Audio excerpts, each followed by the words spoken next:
మీరందరూ ఛాంపియన్స్. వాస్తవంగా నేను ఏనాడు ఐఐటికి అన్నిటికి నేను వెళ్తానని ఊహించలా.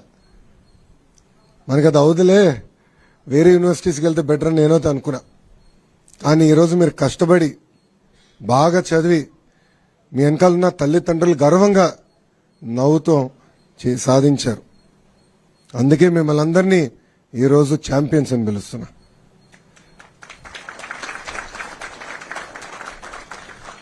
నాకు ఛాలెంజ్ అంటే బాగా ఇష్టం.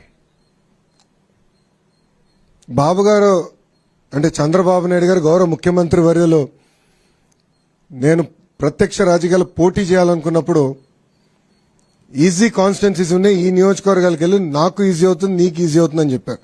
నేను తీసుకోవాలా. ఎప్పుడు గెలవని నియోజకవర్గం నాకు ఇవ్వండి, పోటీ చేస్తా, గెలుచుకుని వస్తానని చెప్పాను. ఆనాడు ఓడిపోయా. 2019లో నేను ఓడిపోయా. 5,300 పైచిలకు ఓట్లతో ఓడిపోయా. కానీ ఓడిపోయిన రోజు దగ్గర నుంచి మన ఎన్నికలయ్యే వరకు అంటే 5 సంవత్సరాలు అక్కడనే కష్టపడ్డా, అక్కడనే పోరాడా, ఒక ఛాలెంజ్ తీసుకుని ఎట్టి పరిస్థితుల్లో మళ్ళీ గెలవాలి అన్న లక్ష్యంతో పనిచేశా. నేను విద్యాశాఖ మంత్రి అవుతున్నానని న్యూస్లో వచ్చినప్పుడు ఎంతో మంది నాకు ఫోన్ చేశారు. ఎందుకు సార్ అంత కాంప్లికేటెడ్ శాఖ, ఐటీ ఇండస్ట్రీస్ ఎన్ని ఈజీగా ఉంటాయి, మీరు అదే తీసుకోండి, ఇది మీకు కష్టమైన పని అని చెప్పారు. కానీ నేను ఒప్పుకోలా. ప్రజల జీవితంలో ఒక మార్పు తీసుకురావాలి, కష్టపడాలి, మనలాంటి యువకులు కీలకమైన శాఖలో ఉండాలి, యువత ఎదుర్కొన్న సమస్యలు నేను నేరుగా తెలుసుకునే పాదయాత్రలో. అందుకే కష్టమైన శాఖ నేను తీసుకుంటాను, ఒక ఛాలెంజ్గా తీసుకుంటానని ఆనాడు నిర్ణయించా. ఇది మీ అందరికి ఎందుకు చెప్తున్నానంటే జీవితంలో మనకు అనేక పరీక్షలు పెడతాడు దేవుడు, అన్ని రకాల పరీక్షలు పెడతాడు, కానీ జయించే శక్తి కూడా మనకిస్తాడు. కలిసికట్టుగా మనందరం పోరాడితే ఎవ్రీథింగ్ ఇస్ పాసిబుల్.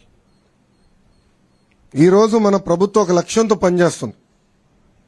పేదరికం లేని ఆంధ్ర రాష్ట్రం, రాబోయే 5 సంవత్సరాలు 20 లక్షల మందికి ఉద్యోగాలు కల్పించాలనేది ఒక లక్ష్యంగా పెట్టుకున్నాం.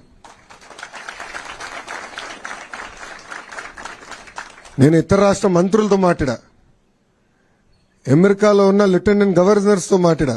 వాళ్ళందరూ ఆశ్చర్యపోతున్నారు, ఇన్ని ఉద్యోగాలు మీరు చేయగలుగుతారా అని, తీసుకురాగలుగుతారా అని. గతంలో తీసుకొచ్చాం, మేము చూపించాం. గతంలో 5 సంవత్సరాల్లో దాదాపు 7 లక్షల ఉద్యోగాలు తీసుకొచ్చాం. సో ఒక లక్ష్యంతో పనిచేస్తున్నాం. దాంట్లో భాగంగా కేజీ నుంచి పీజీ వరకు విద్యలో సంస్కరణలు తీసుకురావాలి, మార్పు తీసుకురావాలి లక్ష్యంతో ఒక బాధ్యత నేను స్వీకరించాను.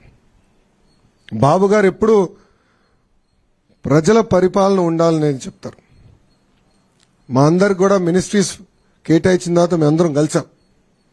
ప్రజలు ఎదుర్కొన్న సమస్యలు మీరు తెలుసుకోండి, ప్రజల సమస్యలు మీరు పరిష్కరించండి అని చెప్పారు. నా నంబర్ను ఎక్కడ సంపాదించావు నాకు తెలియదురా స్వామి.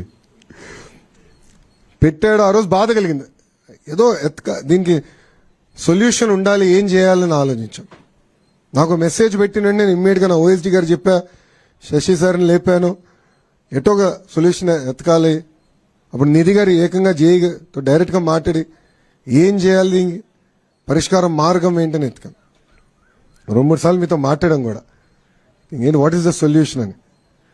సో మన అందరిలో ఆ శక్తి ఉంది. సో ఈ ప్రభుత్వంలో చాలా స్పష్టంగా ప్రజలకు కావాల్సిన ప్రభుత్వం, ప్రజలకి జవాబుదారీతనం ఉండాలి, అందుబాటులో ఉండాలి. ప్రజలు ఏ సమస్య ఏదో పరిష్కారం ఎత్తుకుతున్నారో అది అందించాల్సిన బాధ్యత మంత్రుల పైన ఉంది. వాస్తవంగా నేను ఎంత కష్టపడినా ఈ 5 సంవత్సరాలు ఈ రోజు ఈవెంట్ నేను మర్చిపోలేను. ఎందుకంటే మీ తల్లిదండ్రులు అందరు నవ్వుతా, నేను ఈ రూమ్లో అడుగుపెట్టినప్పుడు నవ్వుతా నన్ను పలకరించారు. నాకు తెలుసు, వాస్తవంగా నేను స్టాన్ఫర్డ్ ఎంబీఏకి అప్లై చేసినప్పుడు నాకు వస్తున్నాను అనుకోలే. 3 యూనివర్సిటీస్కి అప్లై చేశా, స్టాన్ఫర్డ్ లీస్ట్ ఛాన్స్ అనుకున్నా. కానీ ఎప్పుడైతే నాకు ఇంటర్వ్యూ లెటర్ వచ్చిందో ఇంట్లో చెప్పా, ఇట్లా ఇంటర్వ్యూ లెటర్ వచ్చింది. నా తల్లిలో నా నవ్వున ఈ రోజు కూడా మర్చిపోలేను. దాని తర్వాత ఎప్పుడైతే నాకు అడ్మిషన్స్ లెటర్ వచ్చిందో, డీన్ ఆఫ్ అడ్మిషన్స్ నుంచి నాకు లెటర్ వచ్చింది, అది చూపించాను.